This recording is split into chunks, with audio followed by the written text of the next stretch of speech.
Hi மக்களே, மக்கள் அனைவருக்கும் காலை வணக்கம். இன்றைக்கி தோட்டத்துக்கு வந்திருக்கோம். பாருங்கள், சிறுமலையில் தோட்டத்தில் இன்றைக்கி தண்ணி பாய்ச்ச வேண்டிய வேலை இருக்குது. இதுதான் சவுச்சவு கொடி நடவு. எப்படி நட்டிருக்கோம் பார்த்தீங்களா? கொடி இப்போ தான் ஏறுது. இப்போ தான் நாங்கள் கொடி நட்டிருக்கோம். எல்லோரும் காய எடுக்கிறாங்க, நாங்கள் இப்போ தான் நட்டுக்கிட்டு இருக்கோம். இன்றைக்கி வேலை தண்ணி பாய்ச்சணும், காய் நடணும், சின்ன சின்ன வேலைகள் இருக்குது. இந்த பாருகெல்லாம் இழுக்கணும், வாய்க்கால் இழுக்கணும். இந்த விவசாயி பாருங்கள், வந்து நேற்றெல்லாம் நத்தத்தில் இருந்தார், இன்றைக்கி இதே சிறுமலைக்கு வந்திருக்காரு. பாருங்க, அவர் பேசுவாங்க. இந்த விவசாயி பேசுகிறக்கே காசு கேட்குறாரு. நான் என்ன பண்ணுறது? நான் எங்கே போய் காசு கொடுக்குறது? ஹாய் மக்களே, வணக்கம். சவுச்சவுக்கு தண்ணி ஊற்றிக்கிட்டு இருக்கிறோம். இந்த ஓனர் அம்மா மாதத்தில் ஒரு நாள் 2 நாள் தான் வரேன் காட்டுக்கு. வர்றதுக்கு வாய்ப்பே இல்லை. கேட்டால் எதுனாச்சும் ஒரு கதை சொல்லிக்கிட்டு வராது காட்டுக்கு. பார்த்துக்கிட்டு இருக்கிறேன். சவுச்சவு நட்டு இன்னைக்கு கடை 15 நாள் ஆச்சு. 15 நாளையுமே கொழும்பு எப்படி எடுத்துருக்குன்னு பாருங்கள். இந்த ஆர்ஜிஎம் உரண்டே போட்டிருக்குறோம். பாருங்க, ஆர்சிஎம்மில் ஹரிசஞ்சீவினி ராபர்ட்டு ப்ரைமர்ஸ் அப்படிங்கிற உரத்தை வந்து வாங்கியிருக்கோம். வாங்கி நாங்கள் அடி உரம் அதை தான் போட்டு நட்டிருக்கோம். 15 நாள் தான் ஆகுது நட்டு. நட்ட உடனே செடி எவ்வளோ ஆக்டிவாக இருக்குதுன்னு பாருங்கள். இனிமேல் தான் அதுக்கான வேலையெல்லாம் பார்க்கணும். இப்போ தான் கொடி நட்டிருக்கோம். இன்னும் எந்த இதுவுமே போட கிடையாது. இனிமேல் தான் இப்போ அடுத்த தண்ணிக்கு தான் எதுவும் போடணும்.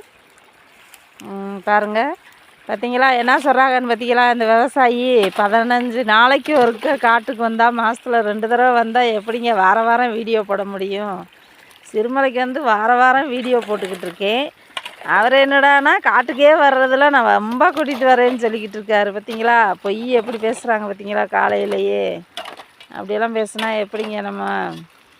நான் டெய்லி வீடியோ உங்களுக்கு தெரியும். 4 மணிக்கு யூஸ் பண்ணோம்னா 4 தடவை திரும்பி படுத்துக்கிட்டு எந்திரிக்கவே மாட்டேங்கிறாங்க. 5ஆளுக்கு பஸ்ஸு எந்திரிச்சாதான் டக்குன்னு வர முடியும்.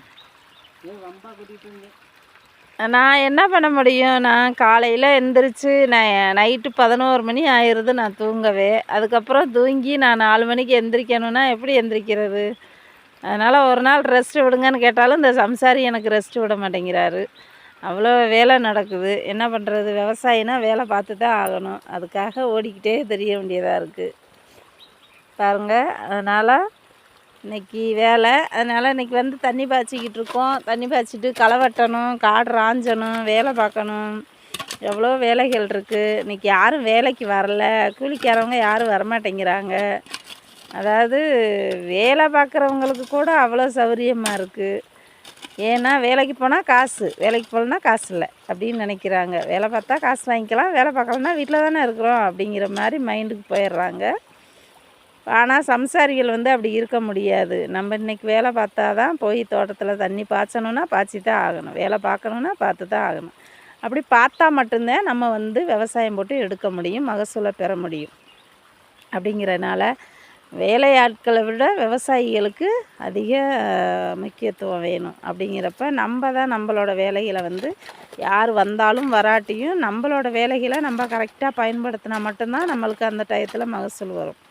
4 மணிக்கு எழுந்திரிச்சு இப்போ என்ன 8 மணி போகுது. திருமலையில் வந்து இந்த மோட்டர் போட்டு தண்ணியை பாய்ச்சிக்கிட்டு இருக்கிறோம். இந்த மாதிரி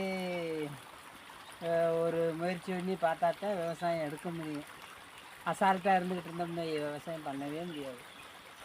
அவங்க என்ன அந்த போகிறாங்க, டெய்லி வராங்க அப்படின்னு நினைக்கிறாங்க. நாங்கள் போனாலும் போகையில் ஒரு வேலை, வரையில் ஒரு வேலை பார்த்து, ஏன்னா நம்மளால் முடிஞ்ச வேலையை நம்ம பயன்படுத்தணும். யாருக்கும் எந்த தொந்தரவும் கொடுக்கக்கூடாது. நம்மளுக்கான வேலைகளை வந்து நம்மளாக பார்த்துக்கிறணும். அதுதான் நம்மளோட மைண்டு.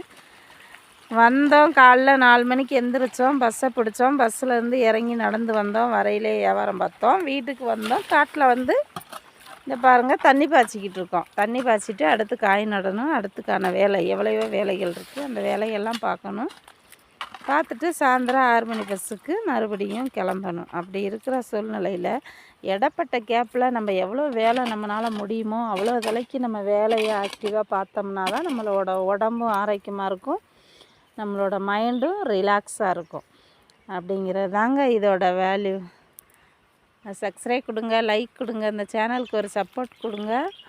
முடிஞ்ச வருதி விவசாயிகளுடைய வீடியோவெல்லாம் ஷேர் பண்ணி விடுங்க, மக்களுக்கு ஷேர் பண்ணுங்கள். விவசாயி எப்படியெல்லாம் விவசாயம் பண்ணுறாங்க, எப்படியெல்லாம் அடி உரம் போடுறாங்க, எப்படியெல்லாம் பராமரிக்கிறாங்க, எப்படி மகசூல் எடுக்கிறாங்கன்றத விவசாயிகள் பாருங்கள். பார்த்து அதுக்கான வேலைகளை நீங்களும் பாருங்கள், பயன்பெறுங்க. நன்றி, வணக்கம்.